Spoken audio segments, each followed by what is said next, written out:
under the new name My World Andino. Feel free to subscribe, it's totally free. Leave a suggestion, a question, a like, a dislike. Let's begin the conversation. Elliot Abrahams, together with Venezuela political opposition, prepared new strategies against the nation. Electoral elections are Nicolas Maduro's most important weapon at hand. On the 6th of December 2020, Venezuela will be entering the election period. These elections are to elect the Legislative Assembly members.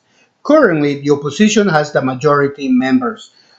We would witness a radical we could be witnessing a radical change in the members that represent the assembly. Let me give you more details on this matter. Pompeo named Elliot Abrahams as a special representative for Venezuela. The Guardian, United States News, reminds us of Abrams' awful career serving in previous Republican administrations. Abrams is widely remembered in Central America, but mainly for his time in the Reagan administration when he tried to whitewash a massacre of thousand men, women, and children by U.S. funded death squads in El Salvador when he was Assistant Secretary of State of Human Rights. On the 6th of August, Elliot Abrams was called in front of the Senate Security Committee of the United States. Representatives such as Bob Menendez, Chris Murphy, they ranked highest in the committee. The last year and a half intervention on Venezuela were reviewed as failure. Elliot Abrams suggested the Senate Security Committee extend his period until December 2020 to end with Maduro's regime. He requested the committee's support in U.S. policies, suggesting maximum pressure on Venezuela, more economical blockades, and psychological war. The psychological war began since President Hugo Chavez became president of Venezuela back in 1990. To the day, mainstream media continue with the psychological war. The amount of money will be incremented to the different means of corporate communication and alternative media such as online news. Other examples of what this media could say: Maduro starves Venezuelans, his alliance with Hezbollah, Iran, and other groups they blacklist. Maduro continues its political persecution against the opposition. Lie after lie and zero proofs, only half truths. The lack of food and medicine are caused by the blockade and the psychological war and intimidation to third nations, not to do business with Venezuela. Don't take me wrong, I'm not defending Maduro, I'm only stating facts. Juan Guaido would accept the council saying as the Venezuela sole executive during this transitional sovereign, period. If the independent conditions state of the with framework hundreds are met, of sanctions including the and with departure of close foreign to security 60 forces and countries elections deemed free and publicly fair by admitting international invasion. observers, then all It's remaining an U.S. sanctions option would be lifted. to get a president more to their liking. Should they not find a way to defend their territory and sovereignty, the maximum psychological war already got started. Guaido appears asking the opposition to unify now more than ever. As I said before, the opposition has the National Assembly majority. In their efforts to oust Maduro from the presidency, they recommended sanctions to be implemented on Venezuela. As the population has noticed, the sanctions affect everyone, even the opposition supporters, not only Chavistas. Current assembly members have lost their supporters' sympathy. Characters such as Guaido, Julio Borges, Enrique Capriles, and others who solicited blockades and sanctions on trade, closing or freezing accounts worldwide. Some are behind bars for treason or violence on the streets. When Venezuela chooses a patriot assembly, their ropes will be cut and the nation can prosper. The opposition parties are frightened of these upcoming elections and are calling the elections fraudulent even before they start. Maduro has decided to pardon political prisoners,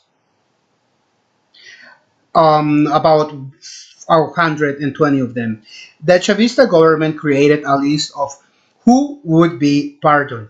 The list includes both politicians with open legal proceedings and others who are deprived of their liberty, all done in the name of reconciliation of the nation and the search for peace. Some of them are outside the country, some of those pardons with parliamentary immunity. Among crimes, among the crimes charged to those now pardoned are treason, conspiracy, violent protest, or even participation in the failed attack against Nicolas Maduro back in 2018. They tried to use a drone to kill him. Among the best known, best among the best known names in the presidential measures beneficiaries are Enrique Ramos, Luke, Freddy Guevara, and Juan Requesens. Julio Borges, Leopoldo Lopez, and Uncle Juan Guaido are not in the list. The main reason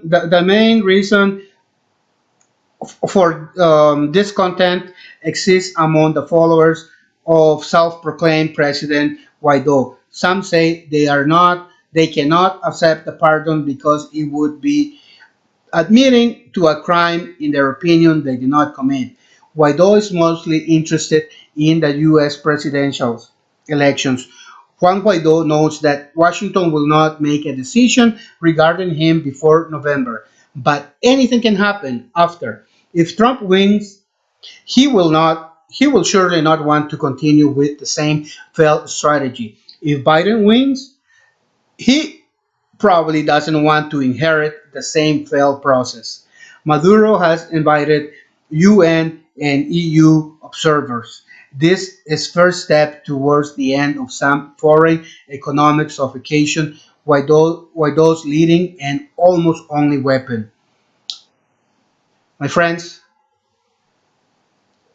possibly there might be change coming for Venezuela.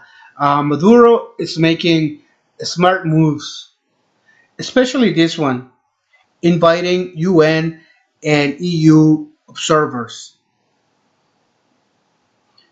Hmm? That means that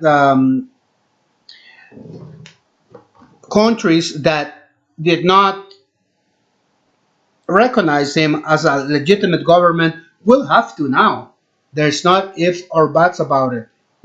Also, the fact that he let go, pardon so many people that did a lot of damage to the country. It's there's no reason now for anyone to say, oh, he is hard, he is persecuting the opposition. Uh, there's no way people can say that anymore. So it's a win-win for everyone. I mean, some Chavistas may be hurt and maybe even upset with this decision, but if you think about it, it's the best one, not just for political reasons, but for the good of the nation. So at first, myself, I was like, "What is this guy doing? What's happening now? Is he um, is he folding to the pressure, to international pressure?" But then I got to think about it, and I say he's a smart person. So I'm glad that he has done this move. Well. this is everything for today. Thank you, everyone, for listening, for taking time um, to hear to watch the whole video. I also want to invite everyone to subscribe. I'm gonna be doing a lot of awesome things on my channel. So subscribe, press on the bell, click on the bell so that you get a lot of my notifications. And I do hope that we can grow my channel together. So once again, thank you so much. Have a great day, and God bless everyone.